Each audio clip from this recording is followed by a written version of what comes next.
Hey everyone, how you doing today? And welcome back to the Dropped in 3 channel. Now today we're going to be doing a full review for Fast X. And if you don't know what full review is, which I explain every full review, there's going to be, this is basically a spoiler review, but I'm going to talk about the movie without spoilers for like a couple seconds before, and I'll let you know when I'm going to spoil it. So just to let you know.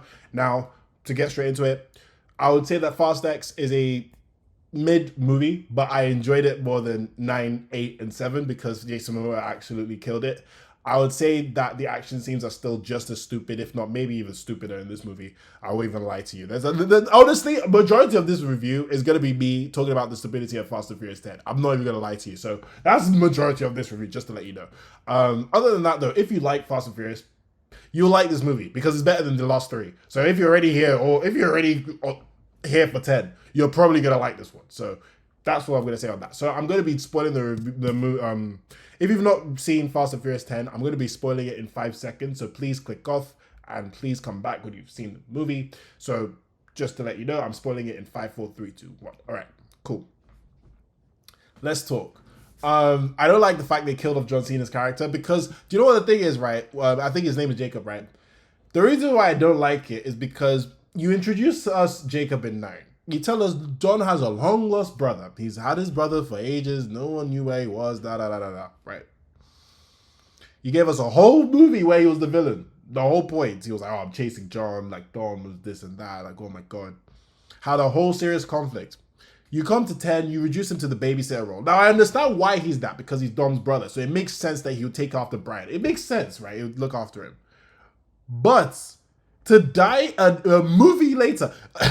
So was the point of John Cena's character coming to... So what was the point of Dom's brother? That's basically what I need to ask. Was his whole character, the whole thing that he was leading up to be Dom's son's protector? Was that the whole point of Dom's brother? Because if so, why was he in 9? What was the point? Like, I like John Cena and all. I want him to get paid, right? But I'm just saying, like, the character narratively is kind of pointless. All he did was mess with Dom, lose, carry Dom's son to Dom, and get killed. That's all he did. That's literally all he did. He didn't protect Shiznit because the son is still in trouble. So he's useless. So that's why I'm like, no, bro. And it's such a shame because that's a waste of John Cena. I'm sorry. That is a waste of John Cena. Even though he was better in this movie, you cannot waste a guy like that to that type of role. I'm sorry, no. So for that alone, that annoyed me. I won't even lie to you. But a lot of things don't make sense in this movie, but this is Fast and Furious. A lot of things never make sense in Fast and Furious. So let's just start listing a bunch of stuff off the top of my head that I just want to talk about and just laugh about. The Charlize Theron, Cypher is her name. The Cypher Letty fight was the most dumbest thing. Like, no, do you know what? It's so stupid. Like, I like this movie, bear in mind. This thing was stupid because it made no sense. It made absolutely no sense. Yes, Cypher's been messing with Dom and the family and he killed Dom's ex and all that. Okay, fair enough. I get the hatred. But how stupid are you to go fight? How stupid is Letty to fight Cypher? Because you're in an underground prison. You have no idea where you are. This is the world's best hacker. I believe she's the world's best hacker, right?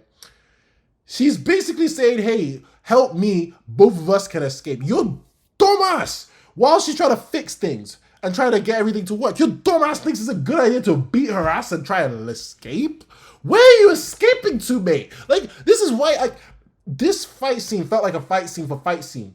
And it didn't make sense. It didn't need to be here. Like, I wish, like basically the setup for this fight scene was stupid. That's in my opinion. The setup was so dumb. You could have easily, and you know what's the funny thing is? You could have easily set up this fight scene. Easily. You could have been like, I don't know, man, the fact that you kidnapped my adoptive son, you're a horrible person. And then maybe they have a bit of an argument, bicker, and then Cypher talks about how she's had a horrible life. Maybe Letty talks about how they have had a horrible life. They both fight. They maybe after the fight, they both like try and understand each other, band together, and then leave the prison. And then bear in mind that's probably what the point of their characters being together is, by the way, for them to work together. So that would even make more sense for them to work together in the.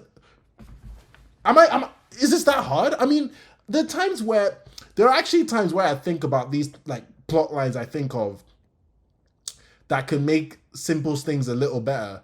And I always think to myself, surely the writer thought of this. Surely. Like, surely. Because I'm not a writer. Like, I'm not, I don't get paid to write for movies. And I'm like, and I'd rather watch what I said than this. I'm not, like, so I'm just like, surely they thought of this. Surely. Like, I don't know. But anyway, because the fight scene already, and what made it worse for me was before I watched the movie, they already said that the fight scene had no director. So I already knew that fight scene was just about to be a bunch of kicking and punching and hullabalooba or whatever. I don't know. Just a random stuff happening, quick edits, this, that. Like, I expected the works, man, and that's what we got. And that's my problem. Here's the thing. I can't, like, say Fast and Furious is a great movie or a good movie, even though I liked it, because it's an action movie and the action movie is average, man. Like, there's no set piece I saw in this movie that made me go, that was cool. Every set piece just made me go, that was stupid. I was stupid, but it's Fast and Furious. I'm here for the ride. That's how I went with most of these set pieces. Like, Dom catching a bomb with a car like he's Superman. Like, how did that not explode? But this is Fast and Furious. Why am I asking these questions? Like, it's just Dom driving down a dam. What else? Dom getting out of a helicopter and destroying some cars, and there's so much. It's Fast and... What's the point? It's Fast and Furious. Everything's ridiculous. So I feel like if I go on a long tangent about all the ridiculous stuff, I think I will be here all day. So yeah, the action scene's average. And then here's one thing. Yeah, coming back to that thing I mentioned about the Cypher Letty fight scene and how it just randomly happens spur of the moment. I feel like a lot of fight scenes in this movie are very spur of the moment. Like, I believe his name is Tej, right? Tej and Roman. Why that fight was so out of the blue. Like, I understand they had a little childish spat, but the way they just started fighting, I was like, rah, man. Like, Jesus Christ. Like, out of the blue. It wasn't exciting. It wasn't funny. I was like, what am I watching, man? Like, it just felt a bit cringe, bro. Like, you know what I mean? I don't know. Did they want to give Ludacris another fight scene or something? I don't know why they did that. But the setup was so trash. And yet again, they could have set it up a lot better. They could have been like, damn, Roman, you flop a lot of plans. But like something like that, you know what I mean? Like, there's so many options. Especially with the whole like Roman wanting to be a leader thing. Like, I like that plot point about Roman trying to come into his own and be a leader. So I'm assuming at the end of the Fast 10.3 or 10.358 over 2 days, whatever they end this thing, right? I'm expecting that what will happen is Vin Diesel's Dominic Toretto will retire, Letty will retire, they'll go off to the sunset with Brian, and then like Roman will be the leader of the family, and then it'll be the adventures of Roman, Tej, what's her name? I forgot her name. I think Ramsey. Roman, Tej, Ramsey, Han, and then maybe, oh yeah, spoiler alert, fucking Gazelle's back. I had to swear because this franchise, man. But we'll talk about that in a little second, man. This franchise is really the gift that keeps on giving. Why is everyone always back? I don't. It's just fucking fast. It's such a Smash Brothers concept. Like, it's such a Smash Brothers concept. Anyway, right? So yeah, a lot of setups for fight scenes are weird. The fight scenes alone, they're not the greatest. They're not the most creative. They're all right, I guess. It's not like we're watching like Fast 5 when they're driving the vault around and it's swinging and it's smacking cars. Like, that is creative. Nothing like that in this movie, I'm not gonna lie. So I guess there's Tiny Tej, but I don't know if that's whatever, man. What else? I think I talked about Brie Larson's character, but I talked about it in my review. In terms of the characters, all of the characters, right? Dom definitely seems like his age is catching up to him. I'm not gonna lie, definitely seems like that. Letty was alright, except for that stupidity with Cypher. I don't understand it.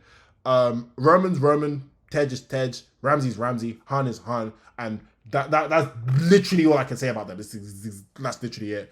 Mr. Nobody's daughter was alright. She was. It felt like she was kind of shoehorning herself in a lot of situations. I understand why she's doing what she's doing. There's a whole plot. There's a whole like military thing, and I get it. But it just felt like she was more like kind of like forcing herself in these situations, and I was like, yeah, I'll give you another movie to make sure you're enjoyable. Hopefully, next movie you'll make me feel like, oh, you're a fan favorite. But for now, I'm like, ooh, I don't know. And bear in mind, that might possibly be the future of Fast and Furious. She might be like, I don't know, the spy, like the spy leader for the Fast and Furious. Because you know, Fast and Furious ain't ending.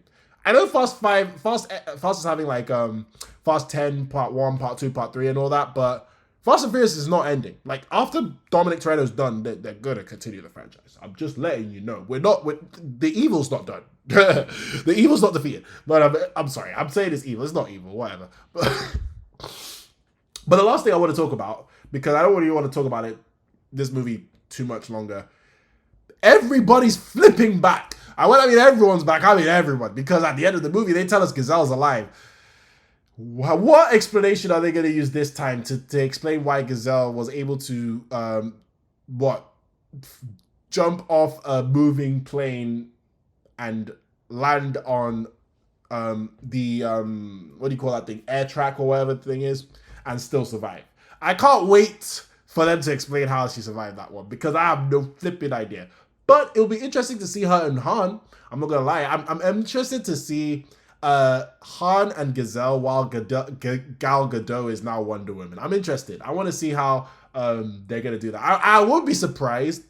It will not surprise me if Fast 10 Part 2, 10 Part 3, or whatever, 12 and 13, whatever they call it, 11 and 12, whatever they call them. I wouldn't surprise me if she has way more screen time than expected. I mean, like, Gazelle was not like that prevalent. Let's be real here. She was all right. She was like one of the guys, right? She was one of the people that helps. She wasn't really a person like that. Like, the way Han became like a person until like he kind of got reduced back to being Han. It wouldn't surprise me if Gazelle was just like, oh, Gazelle runs a super secret agency and she's like super important now for the Fast and Furious, and like, you know, in the future she's gonna be important. Like, who knows? Like, yeah. So there's that, and also The Rock's back. The Rock's back, and I know we've already cracked all the jokes about Black Adam and all that, so I'm not gonna do that again. All I'm gonna say is I'm interested to see how they use him, especially with all the beef with the Fast and Furious set and all that. I hope they don't. I hope they're able to just do these next two movies and just call it a day. Just work together and get it over and done with, and you don't have to see each other again. I mean, Vin is probably is he actually done after the next two movies? I would be surprised if he says Fast and Furious has another like 10 movies next. So I'm not gonna hold my horses on that, but I hope that like having Hobbs back makes sense, because it doesn't make sense to have a whole Fast and Furious 5 plotline without Hobbs. It really doesn't. So I see why Vin Diesel will try to beg him to come back, and I'm happy he's back. So let's see what the next two movies are. I'm excited for the next two movies. I'm not gonna lie, because I did have fun with this one compared to the last three. And it's not like, the thing about Fast and Furious is from 6, 7, I knew what to expect. So I'm not expecting a masterpiece. All I want is, I just don't want to be bored, man. I'm not even expecting a good movie anymore. Like that, if I expect that, fool me once, shame on me. I'm just expecting, let's have fun. And the last three movies were not fun, but this movie was fun. So I'm happy for that. So thank you very much for watching this video. Thank you for watching this review of Fast X. Did you like it? Did you not like it? Let me know in the comment section of the discussion. I'm open to discussion. I'm going to have reviews for Little Mermaid reviews out or coming out soon. I've recorded it, so I don't know when that's coming out. I'm going to have also reviews for Legend of Zelda and Succession, so I'm excited to talk about those. But other than that, I hope you have a great day. Stay safe, and I'll see you soon. All right. Bye.